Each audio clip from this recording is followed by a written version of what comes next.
Hello दोस्तों, study with अनु में मैं अनु आपका स्वागत करती हूँ। कैसे हैं आप सब? आई होप आप सब स्वस्थ होंगे, मस्त होंगे और अपनी पढ़ाई लिखाई में व्यस्त होंगे।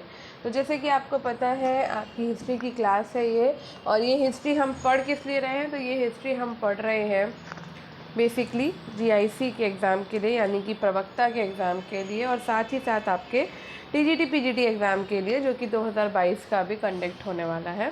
तो जीआईसी का आपका मई में पड़ जाएगा और टीजीटी पीजीटी आपका मई जून में, जो भी डेट अनाउंस हुई है उसमें है। ठीक है, तो हिस्ट्री सब्जेक्ट अगर आपके पास है और आप हिस्ट्री सब्जेक्ट से तैयारी कर रहे हो तो ये क्लास आपके लिए है। इसके साथ ही साथ मैं आपको बता दूं, ये क्लास है आपकी अगर आप तैयारी कर रहे हो टीजीटी पीजीटी जीआईसी लेक्चरर के अलावा जीडीसी की, डैट की, अल्टीग्रेड की, असिस्टेंट प्रोफेसर की, DSSB, KVS, NVS, college lecturer की, एनटीए, यूजीसी नेट और जेआरएफ की, तो ये क्लास आपके लिए है। और इसके साथ ही साथ अगर आप उत्तर प्रदेश, उत्तराखंड, मध्य प्रदेश, छत्तीसगढ़, बिहार, झारखंड, राजस्थान, हिमाचल प्रदेश, हरियाणा की किसी भी शिक्षक भर्ती परीक्षा हेतु आपकी ये क्लास है। ठीक है, तो आप अगर शिक्षक भर्ती की तैयारी कर रहे हैं और हिस्ट्री सब्जेक्ट से, तो क्लास आपके लिए, चाहे आप किसी भी स्टेट से बिलोंग करते हो, क्योंकि हिस्ट्री जो है वो सबके लिए सामान्य होती है। चलिए, तो आज का टॉपिक है हमारा, ये 12वां टॉपिक है जो हम शुरू करने वाले हैं, ईस्ट इंडिया कंपनी का विस्तार।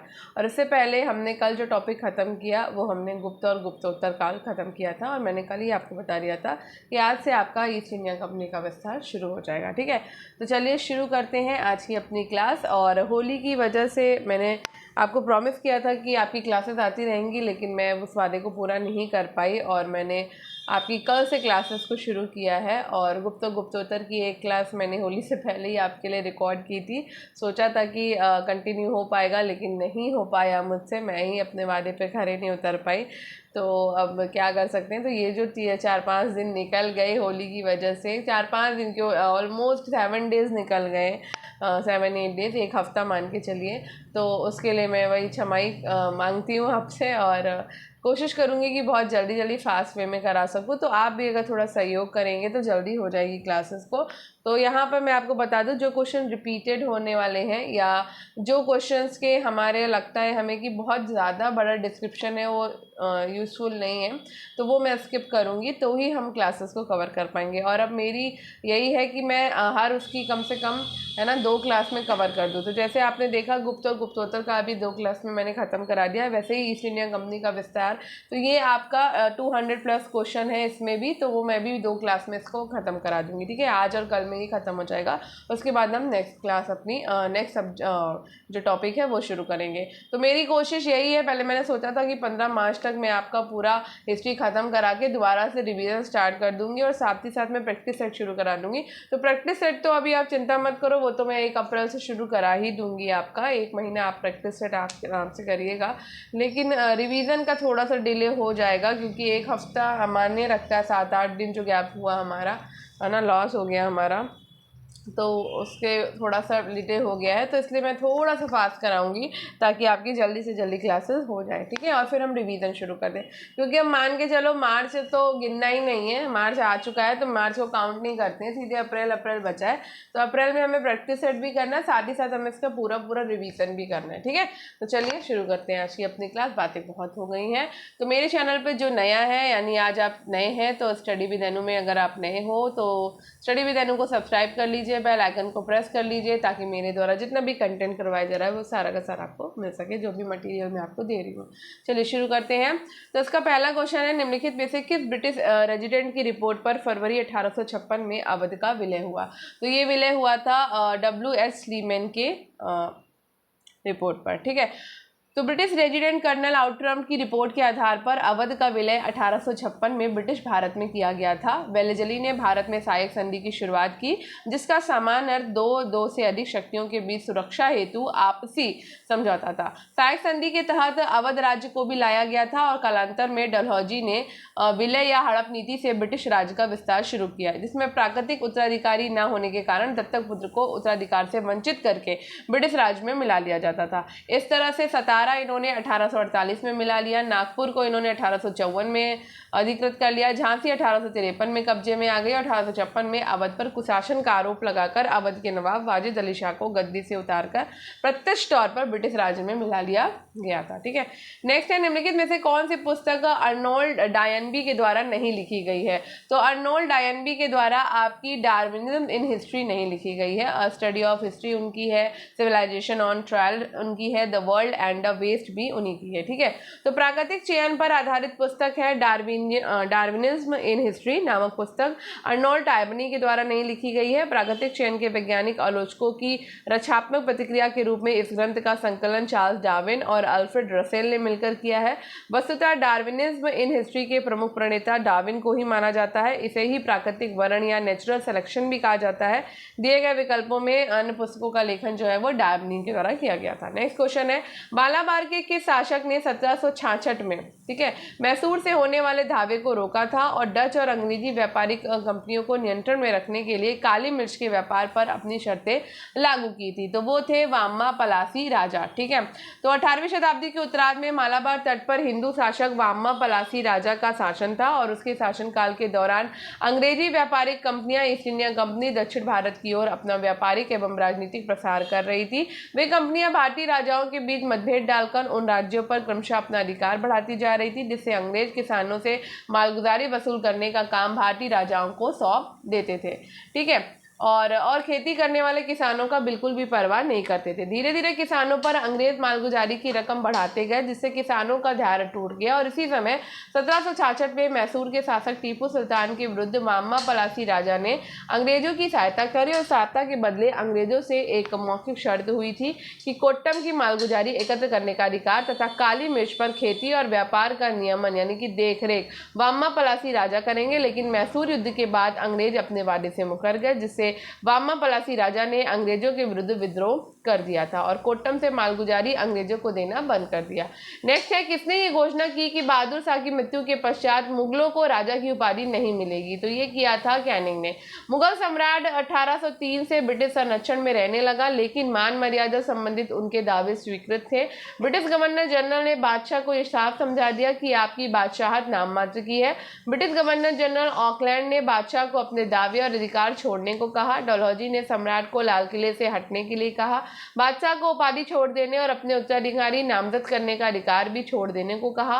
कैनिंग ने यह घोषणा की कि बहादुर शाह की मृत्यु के पश्चात मुगलों का राजा की उपाधि नहीं मिलेगी। नेक्स्ट है, उत्तर 18वीं सदी के हैदराबादी शासन प्रणाली को संरक्षक आश्रित संबंध के रूप में देखा जा सकता है, क्योंकि हैदराबाद राज्य के अर्ध स्वायत्त शासकों को अपनी मर्जी से शासन चलाने की स्वतंत्रता की और बदले में उन्हें निजाम को वार्षिक नजराना देना होता था। तो हैदराबाद राज्य के संस्थापक हैं चिनकिलिश खां, जिसे मुगल बादशाह के द्वारा निजामुल मुल्क की उपाधि प्रदान की गई थी। और उत्तर 18वीं शताब्दी के हैदराबादी शासन प्रणाली को संरक्षक आश्रित संबंध के रूप में देखा जाता था और इस संबंध के तहत आश्रितों के द्वारा अपने संरक्षक को भेंट या नजराना देना होता था। इसी संदर्भ में हैदराबाद राज्य के अर्ध स्वायत्त शासक जो अपनी मर्जी से शासन व्यवस्था का क्रियान्वयन करते थे, वे बदले में निजाम को वार्षिक नजराना देते थे, जिससे संरक्षक आश्रित संबंध की परंपरा बनी रहे। नेक्स्ट है, निम्नलिखित संधियों का कालक्रमानुसार रखें। तो निम्नलिखित संधियों को कालक्रमानुसार रखने के लिए ये है कि आपका, तो यहाँ पर आ जाएगा क्या हो गया, ये इलाहाबाद और कड़ा की संधि आएगी, उसके बाद आपका श्रीरंगपट्टनम की संधि होगी, फिर लाहौर की संधि आएगी, फिर वसई की संधि आएगी। अब किस तरह से आएगी, तो ये देखो इलाहाबाद और जो कड़ा की संधि, एक मिनट देखो, श्रीरंगपट्टनम की जो संधि होती है वो आपकी होती है 1792 में, और बात कब की है, तो 18 मार्च की है। ठीक है, 18 मार्च 1792 में टीपू सुल्तान के साथ। ठीक है, उसके बाद आपकी लाहौर की जो संधि है ये आपकी 9 मार्च को होती है। 9 मार्च कब, 1846 में। ठीक है, उसके बाद बसई की जो संधि है वो आपकी होती है 31 दिसंबर को, और वो भी 1802 में, बसई की संधि या बसीन की संधि। ठीक है, इलाहाबाद और जो कड़ा की संधि होती है वो आपकी 16 अगस्त को होती है। और कब होती है? तो 1765 में, जब बक्सर का युद्ध होता है उसके बाद। तो यहाँ पे आ जाएगा पहले इलाहाबाद और कड़ा की संधि, उसके बाद आएगा आपका श्रीरंगपट्टनम की संधि, फिर बसई की संधि होगी 1802 में, फिर लाहौर की संधि होगी 1846 में। ठीक है, चलो आगे बढ़ते हैं। हड़प नीति के अंतर्गत ना हड़पा जाने वाला राज्य था। तो हड़प नीति के अंतर्गत अवध जो है वो नहीं हड़पा गया था, इसको पे कुशासन का आरोप लगा दिया गया था। ठीक है, झांसी को हड़पा गया, सतारा को हड़पा गया और नागपुर को भी हड़पा गया। तो बात करें अगर झांसी की, झांसी को हड़पा गया था 1853 में। बात करें अगर सतारा की, तो सतारा को हड़पा गया था 1848 में। बात करें अगर नागपुर की, तो नागपुर को हड़पा गया था 1854 में। ठीक है, अब इसमें और भी दिए हुए हैं, देख लेते हैं। तो डलहौजी ने हड़प नीति के तहत सतारा को 1848 में हड़पा, जैतपुर हड़पा गया 1849 में, संबलपुर 1849 में, बघाट 1850 में, उदयपुर 1852 में, झांसी 1853 में और नागपुर 1854 में। राजपूत राज करौली के मामले में डलहौजी के निर्णय की डायरेक्टरों ने अस्वीकार कर दिया था। अवध का विलय डलहौजी ने कुशासन के आरोप लगाकर 1856 में किया था। ठीक है, नेक्स्ट है, नीचे दो कथन दिए गए हैं, अभिकथन और तर्क। ठीक है, तो अभिकथन कहता है कि उत्तर मध्यकाल के दौरान भारतवासियों और यूरोप वासियों के संबंध पारस्परिक व्यापारियों हितों पर आधारित थे। बिल्कुल सही बात है। तर्क कहता है कि भारत में यूरोपीय व्यापारियों के बसने के बाद उसके परिवारों और धर्मगुरुओं, चिकित्सकों और कलाकारों जैसे अन्य सामाजिक समूहों का आगमन हुआ। तो ए और आर आपका दोनों ही सही है, लेकिन व्याख्या सही नहीं हो रही है। ठीक है, आगे बढ़ते हैं, ये यूजीसी नेट में आपका आया था। नेक्स्ट भी है आपका, दो वक्तव्यों को पढ़ना है, तो मैं बताती हूँ। ए में लिखा हुआ है कि कंपनी के द्वारा निर्यात के लिए सामान खरीदने प्रयुक्त बंगाल का राजस्व अधिशेष निवेश कहलाता था। और आर कहता है कि यूरोप से महंगी धातुओं का अंतः प्रवाह 1765 के बाद बिल्कुल समाप्त हो गया। उपयुक्त वक्तव्यों के संदर्भ में सही उत्तर का चयन करें। तो सही उत्तर आपके दोनों ही है, यानी ए भी सही है और आपका आर भी सही है। ठीक है, तो कंपनी के द्वारा निर्यात के लिए सामान खरीदने हेतु उपयुक्त बंगाल का राजस्व अधिशेष निवेश कहलाता था। अर्थात बक्सर के युद्ध के बाद बंगाल, बिहार और उड़ीसा जो है राजस्व, एक मिनट यहाँ पे दिख नहीं रहा ना आपको, राजस्व जो है वो अंग्रेजों के पूर्ण नियंत्रण में आ गया, जिसका उपयोग में भारत में कच्चा माल खरीदने में करते थे, जिसे वे निवेश कहते थे। दूसरी ओर अब 1765 के बाद से भारतीयों में कच्चा माल खरीदने के लिए यूरोप यानी इंग्लैंड से महंगी धातुओं यानी धन का भारत में आना बिल्कुल बंद हो गया, और इस व्यवस्था को पर्शिवल स्पीयर ने खुली और बेशर्म लूट की संज्ञा दी थी। ठीक है, नेक्स्ट है, प्लासी के युद्ध के बाद सिराजुद्दौला की हत्या किसने की? तो प्लासी के युद्ध के बाद सिराजुद्दौला की जो हत्या है वो करी थी मीरान ने। प्लासी के युद्ध के बाद मीर जाफर के पुत्र मीरान ने मोहम्मद बेग के द्वारा सिराजुद्दौला की हत्या करवा दी। और प्लासी के युद्ध क्लाइव अंग्रेजों की सेना का मुख्य नेतृत्व करता था। मीर जाफर प्लासी युद्ध के बाद बंगाल का नवाब बना और शौकतगंज सिराजुद्दौला की पुणिया वाली मौसी का लड़का था। ध्यात है कि इस युद्ध में क्लाइव ने कपटपूर्वक सिराजुद्दौला को पराजित किया था। ठीक है, नेक्स्ट क्वेश्चन है, किस भारतीय को प्रथम बार बंगाल का उप दीवान नियुक्त किया गया? तो पहली बार प्रथम बार बंगाल का जो उप दीवान था वो मोहम्मद रजा खां बना था। ठीक है, तो इलाहाबाद की संधि के बाद दीवानी कार्यों के संचालन के लिए कंपनी ने 2 डिप्टी दीवान नियुक्त किए थे, बंगाल के लिए मोहम्मद रजा खां को और बिहार के लिए जो नियुक्त हुए थे वो थे राजा सिताब राय। ठीक है, तो ये उप दीवान नियुक्त किए गए थे दोनों। नेक्स्ट क्वेश्चन है, डलहौजी ने किस वर्ष ये घोषणा की मुगल बादशाह बहादुर शाह के उत्तराधिकारियों को लाल किला खाली करना पड़ेगा? तो ये की थी उन्होंने 1849 में, 1849 एडी में। ठीक है, यद्यपि मुगल सम्राट 1803 में ब्रिटिश संरक्षण में रहने लगे थे, लेकिन मान मर्यादा संबंधित उनके दावे स्वीकृत थे। वे गवर्नर जनरल को प्रियपुत्र और वफादार नौकर संबोधित करते थे। ब्रिटिश गवर्नर जनरल एमर्स ने बादशाह को यह साफ समझा दिया कि आपकी बादशाहत नाममात्र की, और दरबार के ब्रिटिश रेजिडेंट ने नजर देते समय खड़े होने से इनकार किया। ब्रिटिश गवर्नर जनरल ऑकलैंड ने बादशाह को अपने दावे और अधिकार छोड़ने का कहा। डलहौजी ने 1849 में सम्राट को लाल किले में हटने के लिए कहा, बादशाह की उपाधि छोड़ देने और अपने उत्तराधिकारी नामजद करने का अधिकार भी छोड़ देने को कहा था। ठीक है, नेक्स्ट है, निम्न युग्मों में से कौन सा सही सुमेलित नहीं है? तो यहाँ पर आपका प्रथम कर्नाटक युद्ध, आपका पेरिस की संधि यहाँ पर नहीं होती है। तो प्रथम कर्नाटक युद्ध में पेरिस की संधि नहीं होती है। प्रथम कर्नाटक युद्ध में ऑस्ट्रिया के उत्तराधिकार के युद्ध का विस्तार होता था, ठीक है, और इसकी पहल अंग्रेजों की तरफ से हुई थी। कर्नाटक का नीचे पढ़ लेते हैं। देखो आप जो नहीं हुआ है छोड़ दो, जो हुआ है वो तो देख लें। तो देखो प्रथम मैसूर युद्ध में मद्रास की संधि होती है, द्वितीय मैसूर युद्ध में मंगलौर की संधि होती है, और प्रथम सिख युद्ध में आपकी लाहौर की संधि होती है, ठीक है। तो इसकी पहल अंग्रेजों की तरफ से हुई थी। कर्नाटक का प्रथम युद्ध जो है वो कैप्टन पैराडाइज के नेतृत्व में फ्रांसीसी नेना और नवाब अनवरुद्दीन के मध्य में लड़ा गया था। यूरोप में एक्सला शिपल की संधि 1748 से ऑस्ट्रिया के उत्तराधिकार का युद्ध समाप्त हो गया, जिसके कारण कर्नाटक का प्रथम युद्ध भी समाप्त हो गया था। नेक्स्ट है सेंट थॉर्मे के युद्ध अथवा अडियार के युद्ध में कर्नाटक के नवाब को किसने पराजित किया? तो ये किया था डुप्लेक्स ने। कर्नाटक के तीनों युद्धों में ये सर्वप्रथम युद्ध था और ये युद्ध फ्रांसीसी सेना एवं नवाब अनवरुद्दीन की सेना के बीच में लड़ा गया था। इस समय फ्रांसीसी governor general Marquis Joseph François Dupleix था। कैप्टन पैराडाइज के अधीन एक छोटी सी फ्रांसीसी सेना ने, जिससे 230 फ्रांसीसी थे, 700 भारतीय सैनिकों को पराजित कर दिया और सिद्ध से स्पष्ट हो गया कि एक छोटी अनुशासित फौज मध्यकालीन बड़ी फौज पर भारी पड़ती है। 9 मार्च 1946 को लाहौर की संधि के अनुसार किसे ईस्ट इंडिया कंपनी ने लाहौर में रेजिडेंट नियुक्त किया था? तो ये किया था सन हेनरी लॉरेंस को। लाहौर की संधि 9 मार्च 1846 को अंग्रेजों और सिखों के मध्य हुई। संधि की मुख्य शर्तें थी, महाराजा ने सतलज के पार के अपने समस्त प्रदेश सदैव के लिए छोड़ दिए। महाराजा ने सतलज और व्यास नदियों के बीच सभी दुर्गों पर से अपना अधिकार पूर्णतः छोड़ दिया। सिखों को 1.5 करोड़ रुपए युद्ध के क्षतिपूर्ति के रूप में देने पड़े थे, ठीक है। नेक्स्ट है सिख सैनिकों की संख्या 12,000 घुड़सवार और 25,000 पैदल सैनिकों तक सीमित कर दी गई। लाहौर में हेनरी लॉरेंस के नेतृत्व में 1 वर्ष के लिए एक अंग्रेज रेजिडेंट की नियुक्ति की गई। राजा को बिना अनुमति के किसी यूरोपियन अथवा अमेरिकन व्यक्ति को अपनी सेवा में रखना मना था। नेक्स्ट है बंगाल के किस शासक ने कहा कि यदि अंग्रेजों को बंगाल की भूमि से बाहर किया तो समुद्र में आग लग जाएगी? तो ये कहा था अलीवर्दी खान ने, ठीक है। तो मुर्शीद कुली खान, जो कि 1717 से 27 तक रहा, उसने बंगाल में स्वतंत्र राज्य की स्थापना करी, 18वीं शताब्दी में की थी। आगे चलकर अलीवर्दी खान 1740 से 56 तक बंगाल का महत्वपूर्ण नवाब हुआ। उसने कई शक्तियों को पराजित कर बंगाल में अपनी सत्ता को स्थापित किया। अलीवर्दी खान ने ही कहा था कि यदि अंग्रेजों को बंगाल की भूमि से बाहर किया तो समुद्र में आग लग जाएगी। आगे चलकर अलीवर्दी खान की यह भविष्यवाणी सही साबित हुई जब अंग्रेजों ने बंगाल को अपने अधीन कर लिया था।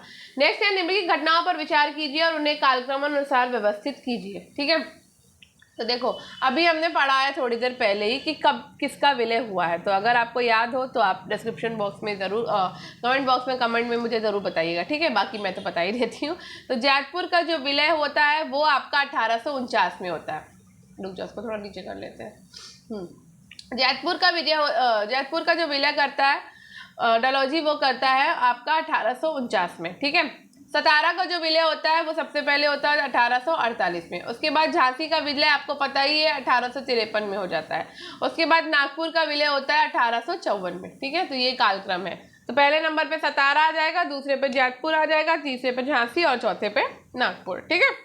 चलो, भारतीय निर्यातों के भावी खरीदार ब्रिटिश शासनकाल में लंदन स्थित भारत सचिव को निम्नलिखित में से किसे खरीदने के लिए उसे पाउंड सर्टलिंग भुगतान करते थे?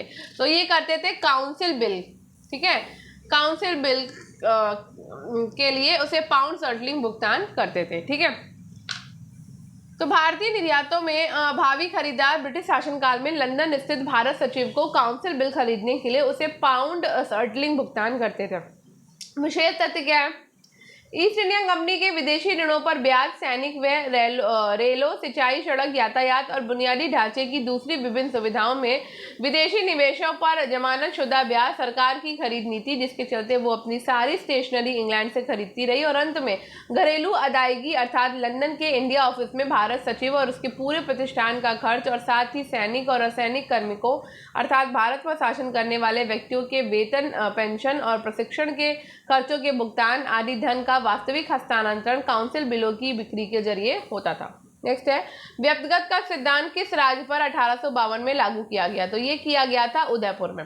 डलहौजी ने व्यक्तिगत के सिद्धांत के अनुसार राज्यों का अधिकरण किया। तो सतारा 1848 में हुआ, जैतपुर संबलपुर 1849 में हुआ है, बघाट 1850 में, उदयपुर 1852 में, झांसी 1853 में, नागपुर 1854 में। ठीक है। 56 में डलहौजी ने अवध का विलय कुशासन के आधार पर किया था। ठीक है।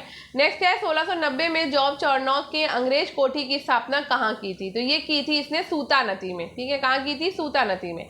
फरवरी 1690 में कंपनी के अधिकारियों जॉब चार्नोक के नेतृत्व में और मुगल समझौता हो जाने पर जॉब चार्नोक को बंगाल में कंपनी के एजेंट के रूप में नियुक्त किया गया। 10 फरवरी 1691 को जॉब चार्नोक ने सूतानदी में अंग्रेज फैक्ट्री की स्थापना करी। 1698 से 99 में बंगाल के सूबेदार अजीमुल शान की अनुमति के बाद कंपनी को 1200 रुपए देने पर सूतानदी, गोविंदपुर और कालीकाता की जमींदारी प्राप्त की गई। कालीकाता प्लस गोविंदपुर प्लस सूतानदी आधुनिक कलकत्ता की नींव जॉब चार्नोक ने डाली। कालांतर में कलकत्ता में फोर्ट विलियम की नींव पड़ी थी। नेक्स्ट है कौन द्वितीय अकाल आयोग के अध्यक्ष थे? तो द्वितीय अकाल आयोग के जो अध्यक्ष थे वो थे आपके जेम्स लॉयल। कौन थे? James loyal.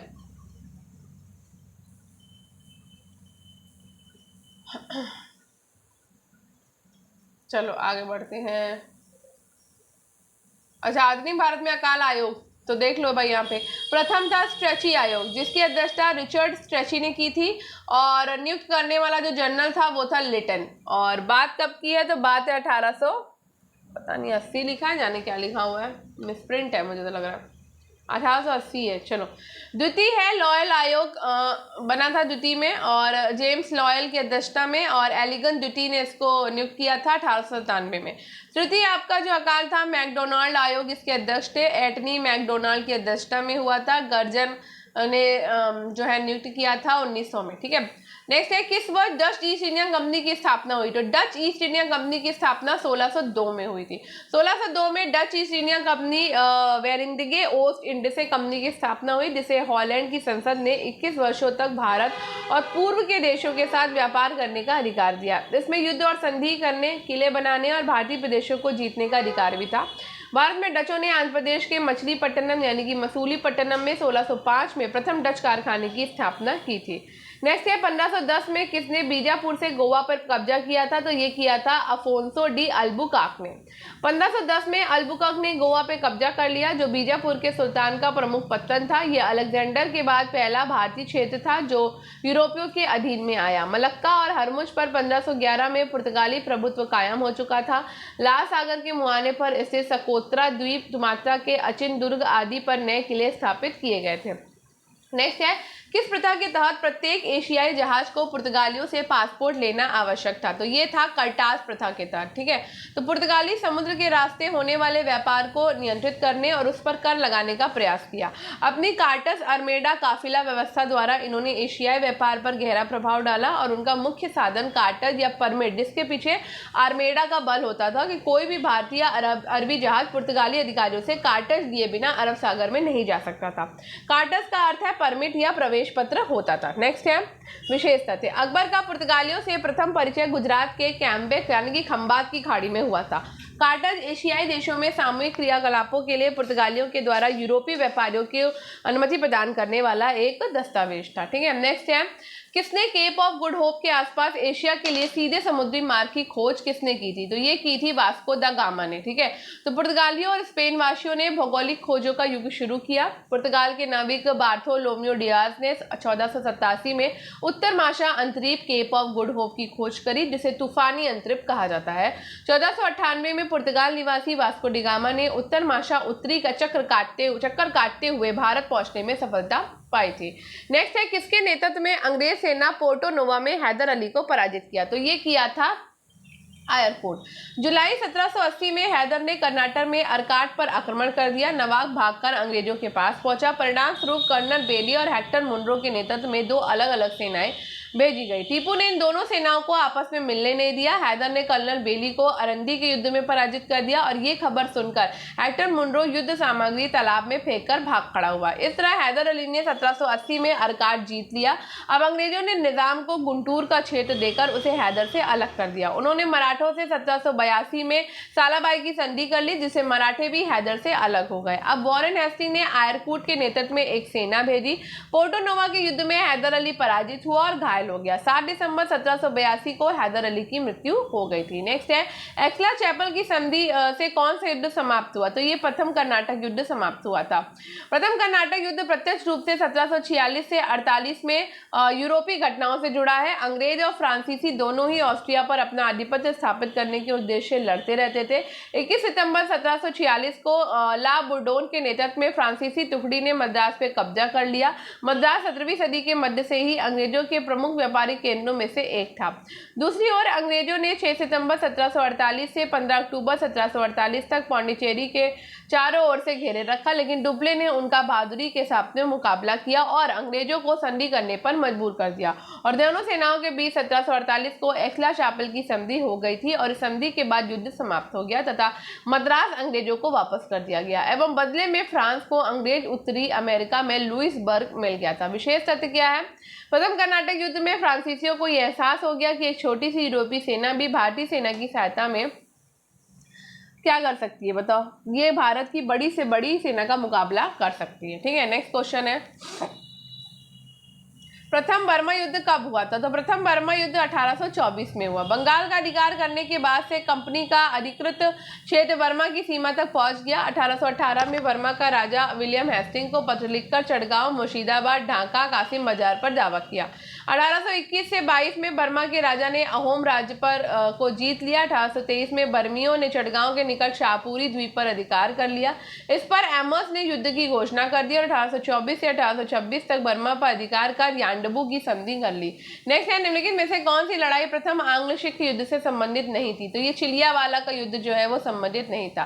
प्रथम आंग्ल सिख युद्ध और महारानी जिंदन की महत्वाकांक्षा का परिणाम था। मेजर ब्रांडफुट ने सिख सेना को लाल सिंह और तेजा सिंह को अंग्रेजों के प्रति उकसाया। खालसा ने सिखों को आक्रमण की अनुमति दे दी और इस प्रकार अंग्रेज और सिख सेना के बीच लगातार 4 युद्ध लड़ा गया, जो कि निम्नलिखित है। मुदकी 1845, बंदोवाला, आलीवाला 1846, सबराओं की लड़ाई 10 फरवरी 1848। चिलियावाला का जो युद्ध है वो 13 जनवरी 1849 को द्वितीय आंग्ल सिख युद्ध के समय एक अनिर्णायक युद्ध लड़ा गया था। नेक्स्ट क्वेश्चन है, निम्नांकित में से किनके मध्य सुरजी अर्जन गांव की संधि हुई थी? तो ये हुई थी आपकी अंग्रेज और सिंधिया के बीच में। ये जोधपुर महाराज का अविवेकपूर्ण निर्णय था, क्योंकि इसके 15 दिन पूर्व बार बार की पराजयों से परेशान दौलत राव सिंधिया ने अंग्रेजों के साथ मैत्री संधि कर ली। 30 दिसंबर 1803 को सुरजी अर्जन गांव में हुई और इस संधि में सिंधियों ने अंग्रेजों को संधि में बंधे राजाओं पर आक्रमण न करने के अतिरिक्त उनसे खिराज भी वसूल न करने का वचन दिया था। इस स्थिति में सिंधिया के कब्जे से सांबर और अजमेर प्रदेश अंग्रेजों के पास चला गया। नेक्स्ट है, यहाँ पर सूची 1 से सूची 2 को मिलाना है। तो देखो भाई, इलाहाबाद की संधि हमें पता है बक्सर के युद्ध के समय बाद हुई थी, मतलब 1765 में। मद्रास की जो संधि होती है वो 1769 में होती है। मंगलौर की संधि भी आपकी होती है 1784 में, ठीक है। और श्रीरंगपट्टनम की संधि टीपू सुल्तान की टाइम पे हुई थी 1792 में, ठीक है। चलो आगे बढ़ते हैं। हाँ, निम्नलिखित में से कौन सा गलत है? तो यहाँ पर पहले ही बता दिया, इलाहाबाद की संधि 1765 में होती है, ना कि 62 में, ठीक है। प्लासी का 1757 में होता है, बक्सर का 1764 में होता है। क्लाइव की द्वितीय गवर्नरशिप का काल 1765 से फरवरी 1767 में। 1764 में अवध के नवाब सुजाउद्दौला, मीर कासिम, शाह आलम द्वितीय की संयुक्त सेना को बक्सर के युद्ध में अंग्रेजों की सेना ने हराया था। अंग्रेजों की ओर से क्लाइव ने 12 अगस्त 1765 में इलाहाबाद में नवाब सुजाउद्दौला और पराजित मुगल सम्राट शाह आलम द्वितीय से इलाहाबाद की संधि की थी। निम्न में से किस किले को 1661 में पुर्तगाल के द्वारा दहेज स्वरूप अंग्रेजों को दिया गया? तो ये दिया गया था बम्बई को। पुर्तगालियों ने 1534 में बंबई को गुजरात के बहादुर शाह से छीन लिया। 1661 में चार्ल्स द्वितीय के साथ पुर्तगाली राजकुमारी कैथरीन डी ब्रिगेंजा के विवाह के अवसर पर वो दहेज स्वरूप अंग्रेजों को प्रदान कर दिया गया था। नेक्स्ट है, 6 जनवरी 1818 को ईस्ट इंडिया कंपनी से संधि करने के लिए जोधपुर राज का प्रतिनिधि निम्नांकित व्यक्तियों में से कौन था? तो ये था आपका बिशन राव आसोपा। 6 जनवरी 1818 को ईस्ट इंडिया कंपनी से संधि करने के लिए जोधपुर राज का प्रतिनिधित्व बिशन राव आसोपा ने किया था। बंगाल में द्वैध शासन व्यवस्था को किसने समाप्त किया? तो बंगाल में द्वैध शासन व्यवस्था को वॉरेन हेस्टिंग ने समाप्त किया था। जिस समय वॉरेन हेस्टिंग बंगाल का गवर्नर बनकर आया तो बंगाल में अराजकता फैली हुई थी। इसने सर्वप्रथम द्वैध शासन में बड़ी गड़बड़ी फैली हुई थी और इसने अंत किया था तथा कर्मचारियों के द्वारा कर वसूलना शुरू किया। इस प्रकार दीवानी का कार्य कंपनी के जिम्मे कर दिया और प्रत्येक जिले में अंग्रेज कलेक्टर की नियुक्ति की तथा कलकत्ता को राजधानी बनाया और राजकोष का केंद्र बनाया। बंगाल के नवाब को शासन से मुक्त कर दिया और पेंशन भोगी बना दिया था। नेक्स्ट है 1665 में निम्नलिखित में से किसने बंबई को अपने अधिकार में ले लिया? तो ये जेरल्ड अंगियर ने लिया था। जॉर्ज चार्नॉक ने कलकत्ता को बसाया। जेरल्ड अंगियर ने बंबई पर अधिकार कर लिया। तब ये नगर बहुत ही सामान्य अवस्था में था। बाद में अंग्रेजों ने इसे एक व्यापारिक के रूप में विकसित किया। 1806 में राजघाट की संधि ईस्ट इंडिया कंपनी ने किसके साथ करी है? तो ये होलकर के साथ करी थी। 7 जनवरी 1806 को जशवंत राव होलकर ने जनरल लेक से राजपुर घाट की संधि कर ली थी। नेक्स्ट है सूची 1 से सूची 2 को मिलाना। तो राज्य और उसका ब्रिटेन ने विलय किया है, ये हम मिलाएंगे। ठीक है, तो ये भी हमारा पड़ा हुआ है, मिला लेते हैं। तो सबसे पहले 1848 में सतारा का विलय हुआ। उसके बाद में आपका 49 में आपका जो विलय होता है वो आपका संबलपुर का विलय होता है ना, जैतपुर और संबलपुर। ठीक है, कहाँ गया? 1849। ठीक है, उसके बाद झांसी 1853 में मिलाई गई थी। ठीक है, कहाँ गया? ये रहा। नागपुर 1854 में। फिर उसके बाद अगर बात करें उदयपुर की तो 1852 में मिलाया गया था वो। ठीक है, और बघारा 1850 में मिलाया गया था। तो बस 2 ही बाकी हैं बीच में।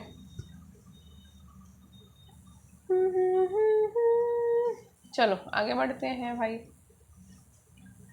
तो हड़प सिद्धांत के तहत निम्नांकित में से किस रियासत का विलय नहीं किया गया था? तो बार बार वही क्वेश्चन आता है, अवध का विलय नहीं किया गया था। अवध को कुशासन से मिलाया गया था। कब? 1857 के विद्रोह के समय, यानी 1856 की बात है। ठीक है, तो डलहौजी को हड़प नीति ने 1857 के विद्रोह को बढ़ाने में प्रमुख भूमिका निभाई और इसके द्वारा वो भारत की प्राकृतिक सीमाओं तक अंग्रेजी राज्य का विस्तार कर लिया। हड़प नीति के तहत शामिल राज्य है सतारा 1848, जैतपुर संबलपुर 1849, बघाट 1850, उदयपुर 1852, झांसी 1853, नागपुर 1854 थे। उस समय अवध का प्रथम नवाब वाजिद अली शाह था। 1848 में कर्नल स्लीमैन की अवध क्षेत्र के बारे में रिपोर्ट प्रस्तुत की गई थी, जिसके तहत अवध में चारों तरफ अव्यवस्था फैली हुई थी, जिसे उसने अराजकता की संज्ञा दी। कुशासन का सारा दोष नवाब वाजिद अली शाह के सिर पर डाल दिया गया और आगे चलकर 1854 में जेम्स आउटरम की रिपोर्ट के आधार पर कुशासन का आरोप लगाकर अवध राज्य 1856 को डलहौजी ने ब्रिटिश शासन में मिला लिया था। नेक्स्ट है, इनमें से कौन सा भारत में पुर्तगालियों की आरंभिक राजधानी रही है? तो ये है कोचीन। बाद में पुर्तगालियों के आरंभिक राजधानी कोचीन थी। 1503 में पुर्तगालियों ने कोचीन में पहली फैक्ट्री स्थापित की। 1505 में दूसरी फैक्ट्री कन्नूर में स्थापित की गई। पुर्तगाली गवर्नर अल्बुकर्क ने बीजापुर से गोवा जीत लिया, जो 1530 में पुर्तगालियों की राजधानी कोचीन के स्थान पर बनाई गई थी। नेक्स्ट है आपका सूची 1 से हमें सूची 2 को मिलाना है। ठीक है, तो अगर बात करें वर्नाकुलर प्रेस एक्ट की, प्रेस अधिनियम यानी एक्ट की, तो ये होता है 1878 में। और किसके टाइम पर? तो यहाँ पे बात आती है लिटन के टाइम पे। बात करें इंडियन यूनिवर्सिटी अधिनियम 1904 की, तो ये कर्जन के समय पर हुआ है। भारतीय काउंसिल अधिनियम 1909 आया था आपके मिंटो के टाइम पे। और रॉलेट अधिनियम 1919 के टाइम पर चेम्सफोर्ड जो है वो भारत का गवर्नर रहता है। ठीक है, चलो आगे बढ़ते हैं। नेक्स्ट है, भारत में निम्न से कौन सी डच बस्ती नहीं थी? जो डच बस्ती, एक सेकेंड,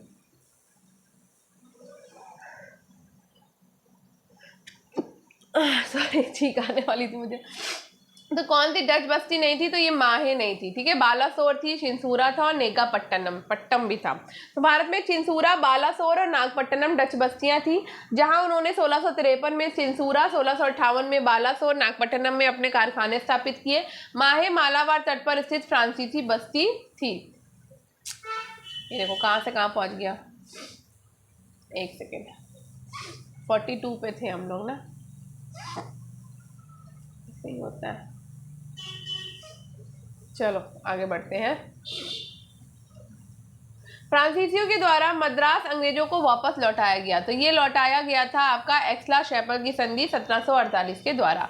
तो मद्रास अंग्रेजों को एक्सला-शैपल की संधि के तहत लौटाया गया। एक्सला-शैपल की संधि ऑस्ट्रिया के उत्तराधिकार को लेकर थी। 17वीं 18वीं शताब्दी में आंग्ल फ्रांसीसी शाश्वत शत्रु थे। जो जो यूरोप में उनका युद्ध प्रारंभ होता, संसार के जिस भी कोने में कंपनियां रहती वहां भी युद्ध छिड़ जाता, और जब संधि होती तब सब जगह संधि हो जाती थी। नेक्स्ट है, ब्रिटिश ईस्ट इंडिया कंपनी के बारे में निम्नलिखित में से कौन सा कथन असत्य है? तो यहाँ पर असत्य कथन है आपका, पुर्तगाली बेड़ा टॉमस रो के नेतृत्व में हराया गया था, ये आपका असत्य कथन है।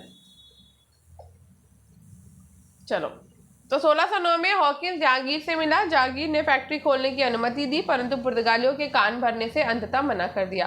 बाद में पुर्तगालियों की पराजय के बाद जहांगीर ने अंग्रेजों के पक्ष में फरमान जारी कर दिया। पुर्तगालियों की पराजय 1612 में स्वाली यानी सूरत के समीप में कैप्टन थॉमस वेस्ट के अधीन अंग्रेजी सेना के द्वारा हुई थी, न कि टॉमस रो के द्वारा। नेक्स्ट है, बसीन की संधि कौन से आंग्ल मराठा युद्ध में संबंधित थी?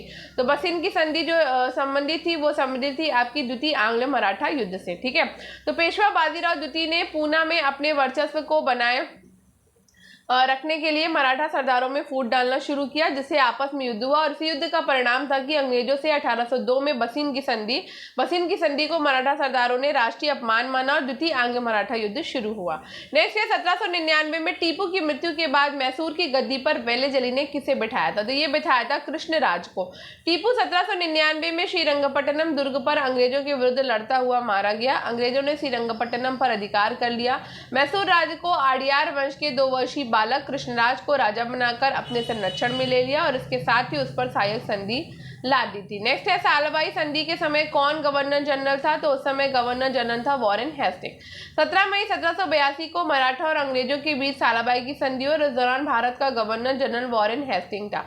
सालाबाई की संधि से सिंधिया ने अंग्रेजों और मराठों के बीच मध्यस्थता की भूमिका निभाई, जिससे अगले 20 वर्ष तक दोनों की शांति बनी रही। नेक्स्ट है, कर्जन के द्वारा किए गए बंगाल के विभाजन को किसके द्वारा रद्द किया गया था? तो ये हार्डिंग के द्वारा रद्द किया गया था। बंगाल के विभाजन की घोषणा कर्जन के काल में 19 जुलाई 1905 को की गई, जबकि विभाजन 16 अक्टूबर से प्रभावी हुआ। हार्डिंग द्वितीय ने 12 दिसंबर 1911 में बंगाल के विभाजन को रद्द कर दिया था। नेक्स्ट है, डेनमार्क में भारतीय व्यापार हेतु 1620 किस जिले में अपना केंद्र स्थापित किया था? तो ये तंजौर में किया था। तो अंग्रेजों के बाद डेन 1616 में भारत आए। तंजौर जिले में तमिलनाडु में 1620 में उन्होंने अपनी पहली फैक्ट्री स्थापित करी और उसके बाद बंगाल के श्रीरमपुर में 1676 में उन्होंने अपनी दूसरी फैक्ट्री स्थापित करी। 1745 में उन्होंने अपनी सभी फैक्ट्रियां ब्रिटिश कंपनी को बेच दी और वे भारत से चले गए। नेक्स्ट है, निम्नलिखित में से किसने टीपू सुल्तान के विरुद्ध निजाम और मराठों के साथ त्रिपक्षीय संधि संपन्न की थी? तो ये की थी कॉर्नवालिस ने। ठीक है, तो तृतीय आंग्ल मैसूर युद्ध 1790 से 92 के बीच में लड़ा गया था। के पहले कॉर्नवालिस ने निजाम और मराठों की टीपू विरोधी भावनाओं से प्रेरित होकर 1790 में टीपू के विरुद्ध त्रिदलीय संगठन का निर्माण किया और इसी युद्ध में कॉर्नवालिस ने कहा कि अपने साथियों को शक्तिशाली बनाए, बिना अपने शत्रु को पंगु बना दिया। नेक्स्ट है, निम्न में से कौन सा एक कथन सहायक संधि के संबंध में सत्य नहीं है? तो सहायक संधि के संबंध में इसमें से जो कथन सत्य नहीं है वो है ये, देशी रियासतों ने अंग्रेज दूतों रेजिडेंट्स को अपने राज्य में रहने की अनुमति नहीं दी थी। तो ये आपका असत्य कथन है। तो सहायक संधि वेलेजली के द्वारा 1799 से में 1805 तक प्रतिपादित एक नीति थी, जिसके माध्यम से भारतीय राज्य अंग्रेजों से सुरक्षा की गारंटी प्राप्त करते थे। ठीक है, और इस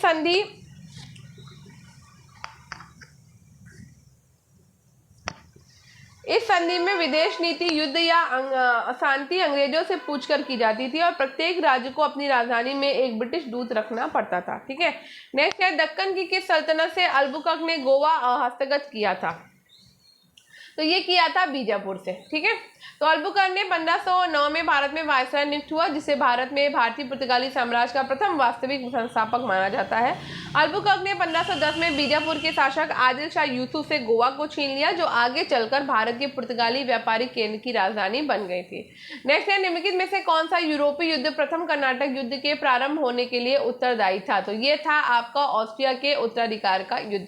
प्रथम कर्नाटक युद्ध का कारण ऑस्ट्रिया के उत्तराधिकार का युद्ध यूरोप में 1746 में रहा। उत्तराधिकार के संघर्ष में पौंडीचेरी के गवर्नर डुप्ले के नेतृत्व में फ्रांसीसियों की जीत हुई और अपने दावेदार को गद्दी पर बैठाने के बदले उन्हें उत्तरी सरकार का क्षेत्र मिला था। नेक्स्ट है, दलदली सल्तुतानाती में 1690 में किसने कलकत्ता की आधारशिला रखी थी? तो ये रखी थी जॉब चार्नॉक ने। एक ब्रिटिश बस्ती के रूप में कोलकाता का इतिहास 1690 में ब्रिटिश ईस्ट इंडिया कंपनी के एक अधिकारी जॉब चार्नॉक के द्वारा यहाँ पर एक व्यापारिक चौकी की स्थापना स्थापना से शुरू होता है और आगे चलकर कोलकाता यानी कि भारतीय राष्ट्रीय कांग्रेस का सबसे प्रमुख केंद्र बन गया। 1912 तक कोलकाता ब्रिटिश भारत की राजधानी रही है। नेक्स्ट है, निम्नलिखित में से मद्रास का वो गवर्नर कौन था जिसने टीपू सुल्तान से मंगलौर की संधि की थी? तो मंगलौर की संधि करी है मैकार्टनी ने टीपू सुल्तान के साथ में। मंगलौर की संधि टीपू सुल्तान और मद्रास के गवर्नर मैकार्टनी के मध्य मार्च 1784 में हुआ, जिसके तहत दोनों एक दूसरे के जीते हुए प्रदेश लौटा दिए और दोनों पक्ष में युद्धबंदियों को रिहा करने का समझौता हुआ। अंग्रेजों ने आश्वासन दिया कि वे मैसूर के साथ मित्रता बनाए रखेंगे और मंगलौर की संधि पर वॉरेन हेस्टिंग ने कहा कि मैकार्टनी एक ऐसा आदमी है जो संधि के बावजूद भी कर्नाटक को खो देता है। नेक्स्ट है, पोर्टो नोवा में निम्नलिखित में से कौन पराजित हुआ था?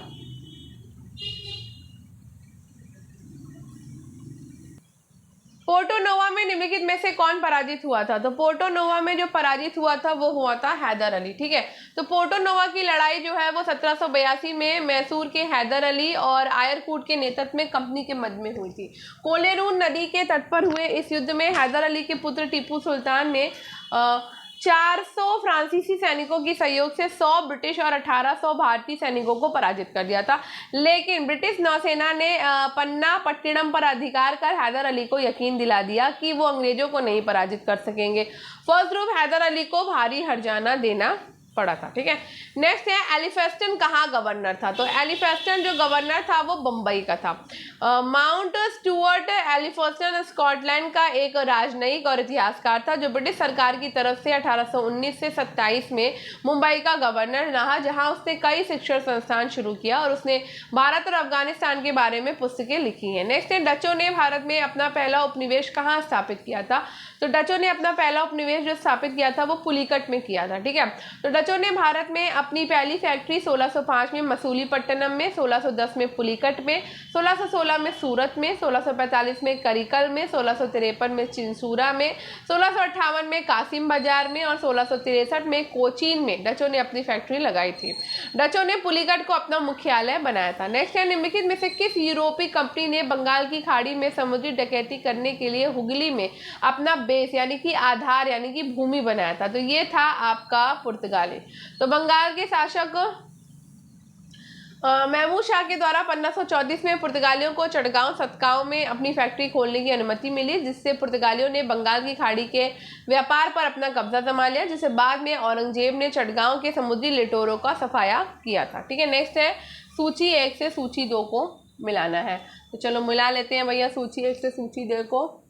तो ये सारी की सारी मिली हुई हैं। पुर्तगाली पणजी 1510 में, डच मसूलीपट्टनम 1605 में, ब्रिटिश जो है मद्रास में 1639 में और फ्रांसीसी पौंडुचेरी में 1673 में। तो ये मिले हुए हैं आपस में। तो देखो, पुर्तगाली गवर्नर अल्फांसो डी अल्बुकर्क ने 1510 में गोवा पे अधिकार कर अपना मुख्यालय बनाया। डच नौसेना नायक वादेर हेग ने 1605 में मसूलीपट्टनम में प्रथम डच फैक्ट्री की स्थापना करी। 1639 में फ्रांसीसी डे ने मद्रास में कोठी का निर्माण करवाया। 1673 में फ्रांसीसी कंपनी के निदेशक फैक्रो मार्टिन ने शेरखान लोधी से एक गांव लेकर पौंडीचेरी बस्ती को स्थापित किया था। नेक्स्ट है, किस वर्ष में पश्चिमी तट पर महाप्रांतीय मुख्यालय सूरत से बॉम्बे स्थानांतरित हुआ था? 1687 में।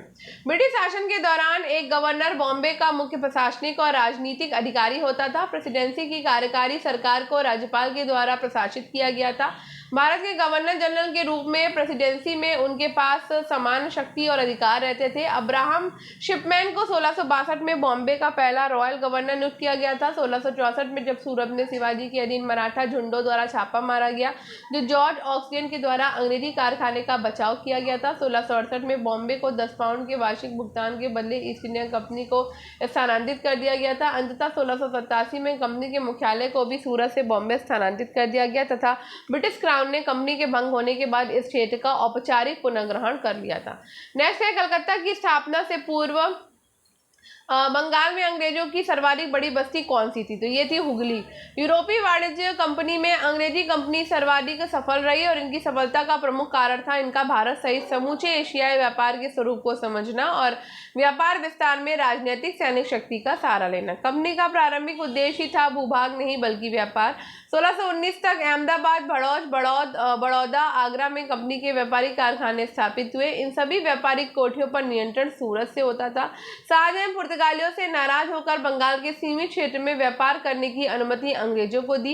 अंग्रेजों ने हुगली यानी कि बंगाल में अपनी सबसे बड़ी बस्ती का निर्माण किया। हुगली कलकत्ता की स्थापना के पूर्व बंगाल में अंग्रेजों की सबसे बड़ी बस्ती थी और उसके पश्चात कासिम बाजार, पटना, राजमहल में भी एक फरमान जारी कर दिया गया तथा 1672 में बंगाल के मुगल सूबेदार शाइस्ता खां के द्वारा अंग्रेजों को मिलने वाली व्यापारी सुविधा को बहाल कर दिया गया। नेक्स्ट है, किस कर्नाटक युद्ध को सेंट थॉम के युद्ध के रूप में स्मरण किया जाता है? तो ये किया जाता है प्रथम कर्नाटक युद्ध को।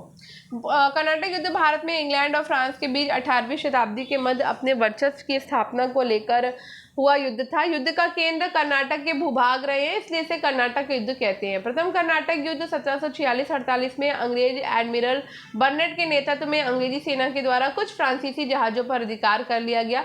बदले में फ्रांसीसी गवर्नर ला बुर्देन के सहयोग से डुप्ले ने मद्रास के अंग्रेज गवर्नर मोर्स को आत्मसमर्पण के लिए मजबूर कर दिया। इस युद्ध को सेंट थोमे के युद्ध के नाम से जाना जाता है और ये युद्ध एक्ला शापल नामक संधि के तहत दोनों के बीच संघर्ष समाप्त हो गया। मद्रास पुनः अंग्रेजों को मिल गया था। नेक्स्ट है, निम्नलिखित में से किसने कहा कि शेर की तरह एक दिन जीना अधिक अच्छा है और बानिस्पत बकरा की भांति ही पूरी उम्र जीने से? तो ये है आपका टीपू सुल्तान। तो मैसूर वंश के प्रमुख शासक हैदर अली और टीपू सुल्तान थे। टीपू सुल्तान अपने पिता हैदर अली की मृत्यु के बाद मैसूर की गद्दी पर बैठा और इसे अरबी, फारसी, उर्दू और कन्नड़ भाषाओं का ज्ञान था। इन्होंने सुल्तान की उपाधि धारण करी और 1787 में अपने नाम से सिक्के को जारी करवाया। फ्रांसीसी क्रांति से प्रभावित टीपू ने श्रीरंगपट्टनम में जैकोबिन क्लब की स्थापना करी, उसका सदस्य बना तथा स्वयं को नागरिक टीपू कहने लगा। इन्होंने अपनी राजधानी श्रीरंगपट्टनम में फ्रांस और मैसूर के मैत्री का प्रतीक स्वतंत्रता का वृक्ष लगाया। चतुर्थ आंग्ल मैसूर 1799 के दौरान टीपू सुल्तान ने कहा था कि शेर की तरह एक दिन जीना अच्छा है वनस्पत बकरा की भांति पूरी उम्र जीने से। ठीक है, तो इसी युद्ध में 4 मई 1799 को टीपू संयुक्त अंग्रेजी सेना में लड़ता हुआ वीरगति को प्राप्त हुआ। नेक्स्ट है, निम्नलिखित में से किसने 4 परिधि न्यायालयों सर्किट कोर्ट्स को आरंभ किया जिसमें 3 बंगाल और 1 बिहार के लिए था? तो ये है आपका कॉर्नवालिस। कॉर्नवालिस 1786 से 1793 में फोर्ट विलियम प्रेसिडेंसी के गवर्नर जनरल रहे। इन्होंने 1793 में बंगाल में स्थायी बंदोबस्त के रूप में एक नई राजस्व पद्धति की शुरुआत करी और भारत में सिविल सेवा आरंभ करने का श्रेय इन्हीं को है, इसलिए इन्हें सिविल सेवा का जनक कहा जाता है। कॉर्नवालिस ने अपने न्यायिक सुधारों को 1793 तक अंतिम रूप देकर कॉर्नवालिस संहिता के रूप में प्रस्तुत किया जो कि शक्तियों के पृथक्करण पर आधारित थी। इसके तहत जिला दीवानी न्यायालयों में कार्य भी दिए गए, जिला फौजदारी न्यायालय समाप्त कर दिए गए और 4 परिधि न्यायालयों यानी कि सर्किट कोर्ट्स को आरंभ किया जिसमें 3 न्यायालय बंगाल और बिहार के लिए था।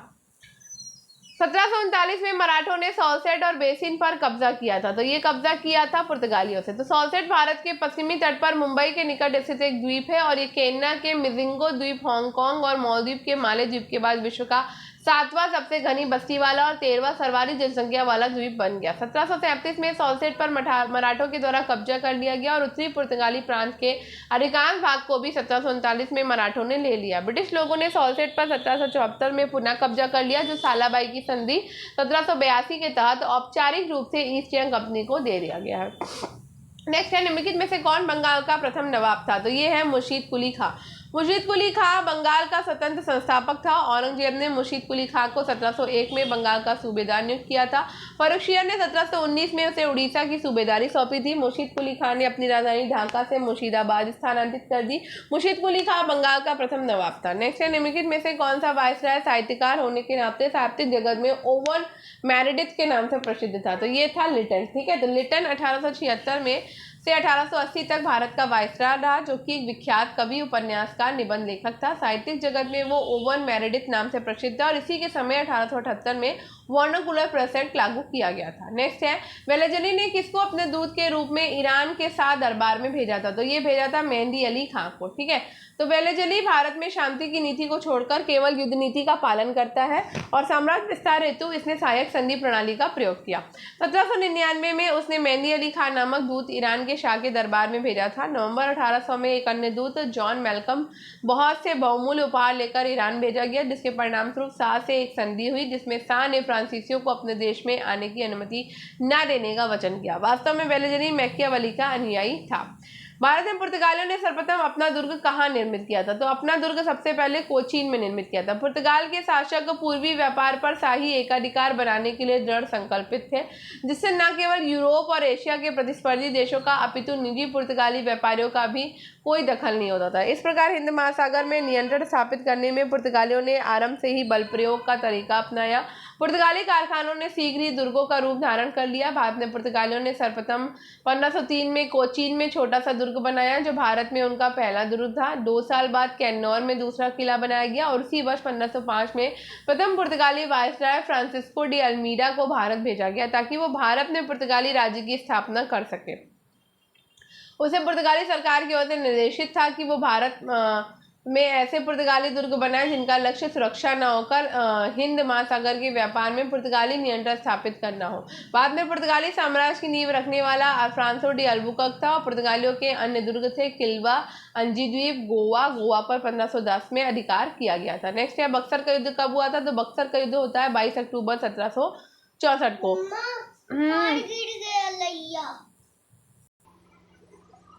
बक्सर का युद्ध कब हुआ? तो बक्सर का युद्ध हुआ है 22 अक्टूबर 1764 को। तो बक्सर के मैदान में 22 अक्टूबर 1764 को मीर कासिम, नवाब सिराजुद्दौला और बादशाह शाह आलम की संयुक्त सेना और अंग्रेजों की सेना आमने सामने आ गई। और इस प्रसिद्ध बक्सर युद्ध में अंग्रेजों की सेना ने 23 अक्टूबर 1764 को संयुक्त सेना को पराजित कर दिया और इसी के साथ बंगाल पर ईस्ट इंडिया कंपनी के प्रभुत्व का मार्ग प्रशस्त किया। ठीक है, नेक्स्ट है दक्षिण भारत में पहला ब्रिटिश कारखाना कहाँ स्थित था? तो ये था आपका मसूलीपट्टनम में। ठीक है, तो भारत में आने वाली यूरोपीय कंपनी में पुर्तगाली, डच, अंग्रेज, डेनिश, फ्रांसीसी थे। 1601 में अंग्रेज कंपनी के जहाज से इंडोनेशिया के मसाला द्वीप पहुंचे। कैप्टन हॉकिंस के नेतृत्व में हेक्टर नामक प्रथम अंग्रेजी जहाज 1608 में सूरत के बादशाह पर स्थायी कारखाना खोला और दक्षिण भारत में प्रथम ब्रिटिश कारखाना मसूलीपट्टनम में स्थापित किया गया। मसूलीपट्टनम गोलकुंडा राज्य का मुख्य बंदरगाह था। अब देखो यहाँ पे फिर से रिपीटेड क्वेश्चन है आपका, है ना। तो चलो मिला लेते हैं। सतारा 1848 में, ये तो सही है, मिला हुआ है भाई। और आपका उदयपुर देख लेते हैं एक बार। तो उदयपुर जो है वो 1853 में नहीं है, उदयपुर है 1852 में। ये भी गलत है आपका, उदयपुर 1852 में था, तो ये यहाँ पे मिलेगा। ठीक है, झांसी जो रहती है वो हमें पता है 1853 में होती है। नागपुर आपका जो रहता है वो 1854 में रहता है। ठीक है, चलो आगे बढ़ते हैं। और डलहौजी के काल में विलय की गई देशी रियासतों के विलय को कालक्रम में सही क्रम में चुनिए। तो अभी देखो यही क्वेश्चन हमने लगाया। ठीक है, तो सबसे पहले कौन आ जाएगा? सबसे पहले आ जाएगा सतारा। सतारा आ जाएगा 1848 में, महाराष्ट्र। उसके बाद आ जाएगा जैतपुर संबलपुर 1849 में। ठीक है, उसके बाद जो है वो आपका आ जाएगा बघाट। बघाट जो होता है वो 1850 में आता है। ठीक है, पंजाब का। ठीक है, उसके बाद आ जाता है आपका उदयपुर। उदयपुर एमपी में आ जाता है 1852 में। अब क्या बचा? अब बची झांसी। झांसी आती है 1853 में। ठीक है, और फिर उसके बाद नागपुर आपका हो जाता है 1854 में। ठीक है, और उसके बाद एक लास्ट बचता है जो कुशासन के आधार पर किया गया था 1856 में। ठीक है, चलो आगे बढ़ो। अब यहाँ पे अधिकारी और विवरण को सुमेलित करना है हमें। तो लाल सिंह जो थे वो प्रथम आंग्ल सिख युद्ध 1845-46 के दौरान पंजाब के प्रधानमंत्री, वजीर और महाराजा दिलीप सिंह की माता रानी जिंदा कौर का प्रेमी था। ठीक है, लाल सिंह।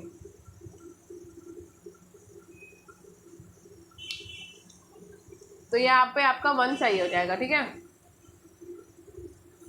उसके बाद तेजा सिंह की बात करें तो प्रथम आंग सिख युद्ध के दौरान सिख सेना का मुख्य कमांडर था ये। ठीक है, ध्यान सिंह की बात करें तो प्रथम आंग सिख युद्ध से पूर्व पंजाब का प्रधानमंत्री था।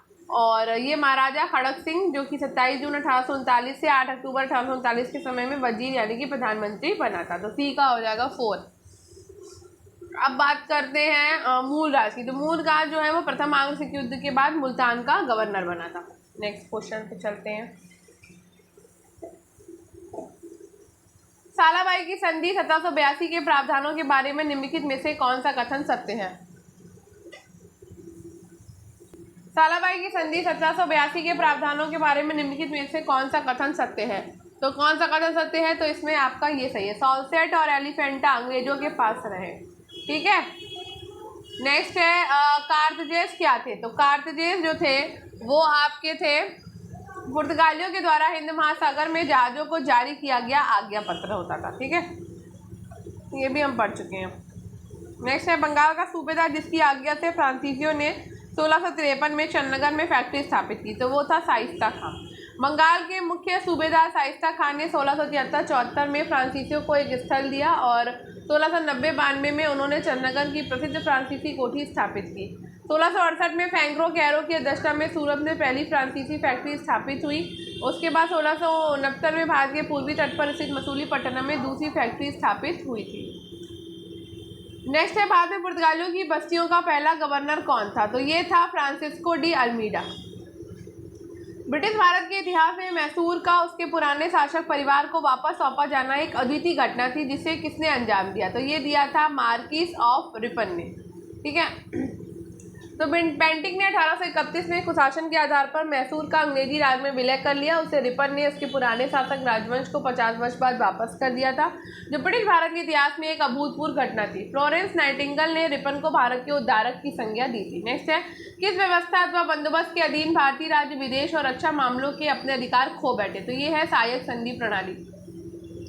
नेक्स्ट है इस बहस का अभी अंत नहीं हुआ कि ब्रिटिश शासन के अधीन भारतीय अर्थव्यवस्था का विलक्षण विकास या गतिरोध था या उत्तरोत्तर गरीबी बढ़ी थी। इस बहस के अनिर्णित चरित्र का क्या प्रमुख कारण है, तो ये है संबंधित गुणात्मक आंकड़े अपर्याप्त हैं। ठीक है, नेक्स्ट है फ्रांसीसी कैरो ने भारत में पहली फ्रांसीसी फैक्ट्री की स्थापना कब की, 1667 में करी थी। तो 1667 में फ्रांसिस कैरो के नेतृत्व में फ्रांस के नाविकों का जत्था रवाना हुआ। 1668 में फ्रांसिस कैरो ने सूरत में पहली फ्रांसीसी फैक्ट्री स्थापित की। 1669 में मरकरा ने गोलकुंडा के सुल्तान से अनुमति लेकर दूसरी फैक्ट्री मसूलीपट्टनम में स्थापित की गई थी। नेक्स्ट है सार्वजनिक मंचों पर प्रदर्शनी कार्यक्रमों पर कड़ा राजकीय नियंत्रण लगाने वाले द ड्रामेटिक परफॉर्मेंस एक्ट को किस वर्ष में पारित किया गया था, 1876 में। सार्वजनिक मंचों पर प्रदर्शनी कार्यक्रमों पर कड़ा राजकीय नियंत्रण लगाने वाले द डोमेट्रिक परफॉर्मेंस एक्ट ब्रिटिश सरकार के द्वारा 1876 में लागू किया गया। नाटकीय प्रदर्शन अधिनियम, जिसे अक्सर डीपीए के नाम से जानते हैं, 1876 में वायसराय नोटबुक के प्रशासन के तहत लाया गया था। अधिनियम ने भारत में थिएटर को बेहतर ढंग से नियंत्रित करने के लिए ब्रिटिश प्रशासन को सशक्त बनाने का प्रावधान था। नेक्स्ट है प्रथम एंग्लो बर्मा युद्ध 1824-26 के बाद कौन सी संधि हुई है, तो याडूब की संधि हुई।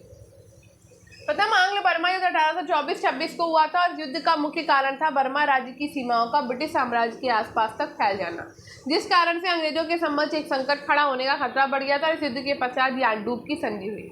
नेक्स्ट है यूरोप में 7 वर्षीय युद्ध के फलस्वरूप भारत स्थित फ्रांसीसी और ब्रितानी बस्तियों के बीच भी खुली शत्रुता पैदा हो गई। दक्षिण में डुप्ले और बुसी की प्राप्तियों को 1760-61 में तहस-नहस कर दिया गया था और भारत में फ्रांसीसी परिसंपत्तियों के पुनर्स्थापन का प्रावधान किस संधि से हुआ, तो ये हुआ था आपका पेरिस की संधि से। सरकारी अभिलेखों के संदर्भ में कंसल्टेशन क्या थे, तो कंसल्टेशन जो था वो आपका बंगाल में अंग्रेज ईस्ट इंडिया कंपनी के तमाम किस्म के कारोबार थे। ठीक है, तो यहाँ पर आंसर आपका ए हो जाएगा। नेक्स्ट अभिकथन कहता है कि लगभग 1715 से बंगाली व्यापारियों ने ब्रिटिश नौ परिवहन सेवा के विकल्प और उसमें अपने मालवाहक यातायात के लिए ब्रिटिश पोतों के उपयोग में प्राथमिकता दी। तर्क कहता है कि वे निजी जहाज को अपना माल सौंपने में असल में उस कंपनी को माल सुपुर्द कर रहे थे जिसका अंग्रेजों के पास विशेषाधिकार था। तो यहाँ पर ए और आर दोनों सही है और ए की सही व्याख्या आर करता है। निम्न घटनाओं पर विचार कीजिए और उन्हें कालक्रम अनुसार व्यवस्थित कीजिए। तो देखो सूरत की श्रीरंगपट्टनम की जो संधि होती है वो होती है आपकी 1792 में। बात करें सूरत की संधि की हो जाती है 1775 में। बात करें सालाबाई की संधि यानी कि आपकी सालाबाई की जो संधि है 1782 में थी। अब बात करें बसई यानी कि बेसिन की संधि की तो ये हो जाती है 1802 में। ये हो गया कालक्रम अनुसार। ठीक है, चलो आगे बढ़ते हैं। इनमें से किसने भारत में बैप्टिस्टिक मशीनरियों की गतिविधियों को विनाशक माना है, तो ये माना था वेलेजली ने। ठीक है, तो वेलेजली 1798 से 1805 तक भारत का गवर्नर जनरल रहा और उसने भारत में बैप्टिस्ट मशीनरियों की गतिविधियों को विनाशक माना था। इसने सहायक संधि प्रणाली के द्वारा अनेक भारतीय राज्यों को ब्रिटिश साम्राज्य में मिलाया था। कौन सा मैसूर युद्ध मैंगलोर की संधि के साथ समाप्त हुआ, तो द्वितीय युद्ध था तो वो मैंगलोर की संधि के साथ समाप्त हुआ था। द्वितीय आंग्ल मैसूर युद्ध 1780 से 84 के बीच में लड़ा गया। 1784 में मैंगलोर की संधि समाप्त हो गया। ये संधि टीपू की उत्कृष्ट कूटनीतिक सफलता थी। हालांकि संधि से गवर्नर जनरल हेस्टिंग असहमत था। वॉरेन हेस्टिंग ने कहा कि मैकार्टनी एक ऐसा आदमी है जो संधि के बावजूद भी कर्नाटक को खो देगा। मंगलौर की संधि के द्वारा एक दूसरे के जीते हुए प्रदेश भी वापस कर दिए गए थे। डलहौजी के पहले विलय का सिद्धांत किस राज्य पर लागू किया जा चुका था? मांडवी पर, कोलाबा, जालोर पे, सूरत पे, सभी पे। ठीक है। बंगाल विभाजन के बाद पूर्वी बंगाल का प्रथम गवर्नर कौन बना? तो ब्लामफील्ड फुलर बना था। तो ये बना था। ठीक है। नेक्स्ट है, किसने वर्नाकुलर प्रेस एक्ट समाप्त किया? तो वर्नाकुलर प्रेस एक्ट रिपन ने समाप्त किया था। समाचार पत्रों को प्रतिबंधित करने के लिए बनाए गए अधिनियमों में लिटन के द्वारा बनाए गए अधिनियम 1878 का वर्नाकुलर प्रेस एक्ट सबसे अधिक खतरनाक था। देसी भाषा के समाचार पत्रों की स्वाधीनता पर वर्नाकुलर प्रेस एक्ट सबसे अधिक खतरनाक था। देसी भाषा के समाचार पत्रों की स्वाधीनता पर वर्नाकुलर प्रेस एक्ट एक बड़ा आघात था। इसको रिपन ने 1882 में समाप्त कर दिया। अब कोई भी समाचार पत्र किसी भी भाषा में छप सकता था और इसके लिए सरकार से अनुमति लेना आवश्यक नहीं था। नेक्स्ट है, निम्नलिखित में भारतीय शासकों में कौन सर्वप्रथम सहायक संधि में सम्मिलित हुआ? तो निजाम अली जो है वो सहायक संधि में सम्मिलित हुए थे।